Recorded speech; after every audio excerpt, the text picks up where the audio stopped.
Hi again, everyone. I'm Miss J, and welcome to Beyond the Citizenship Test. If you are studying for the U.S. Naturalization Test, or if you just want to learn more about U.S. democracy and government, then you are in the right place. There are 100 possible questions that can be on the U.S. Naturalization Test. You will be given up to 10 at your interview session, and you need to get 6 correct in order to pass. But we are going to go beyond just a test. Our idea is for you to not only memorize the information, but also to truly understand the information as well. So you may want to grab a pen and paper or open up your notes app in order to take some notes, because today we're going to be looking at question number 5, which is, what do we call the first 10 amendments to the U.S. Constitution? All right, so the answer for question 5 is simple. What do we call the first 10 amendments? It's called the Bill of Rights. So the Bill of Rights is the first 10 amendments of the U.S. Constitution. And we talked about this in an earlier video. There are 27 amendments total in the U.S. Constitution. But we're just going to focus on the first 10 today. So let's dig a little deeper so we can understand the Bill of Rights. So before we do that, let's look at some key vocabulary. An amendment is a change or an addition to the Constitution. The Bill of Rights is the first 10 amendments to the Constitution, and a bill is just a list or a written document. That's a little bit confusing down there. Rights are freedoms or protections that belong to all people, and liberty is just freedom, okay? Freedom from too much government control. So this right here should be Bill of Rights is the first 10 amendments to the Constitution. All right, so what is the Bill of Rights? It's the first 10 amendments of the Constitution.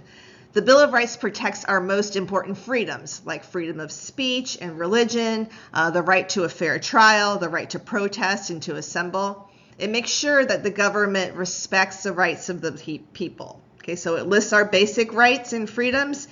These rights belong to everyone in the United States, and the Bill of Rights lists them out to protect the people.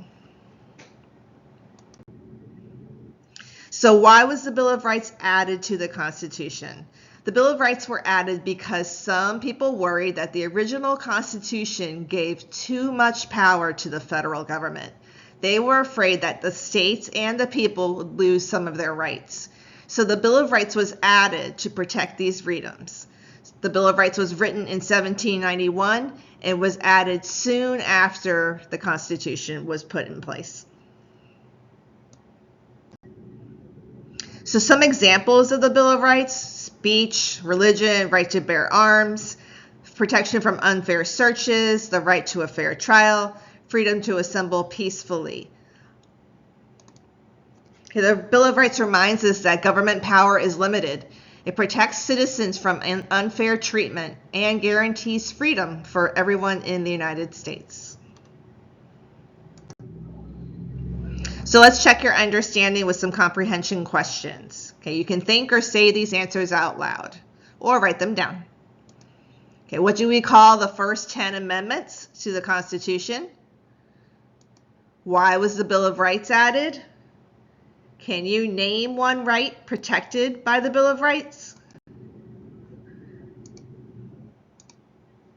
So you can go ahead and write down those answers to those questions. Now it's your turn. Go ahead and say or write down these answers. Describe one freedom or right that is important to you. Okay. Also, you could try to think of why is that one important to you. So freedom of speech, for example, freedom of religion, freedom of assembly. Choose which one you think is maybe the most important to you, okay? And think it or write it in English. You can go ahead and pause the video if you need some more time. Okay, great. Now you know the answer to question 5. The first 10 amendments of the Constitution is called the Bill of Rights.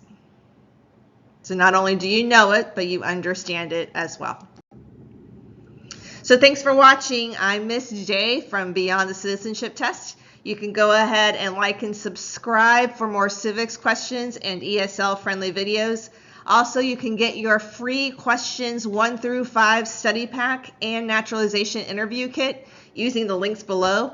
Also, follow me on Instagram and Facebook at Beyond the Citizenship Test. You can go ahead. We've done 5 videos as of right now, so that question pack will go along with these 5 videos. So thanks for watching, and I'll see you next time for question 6.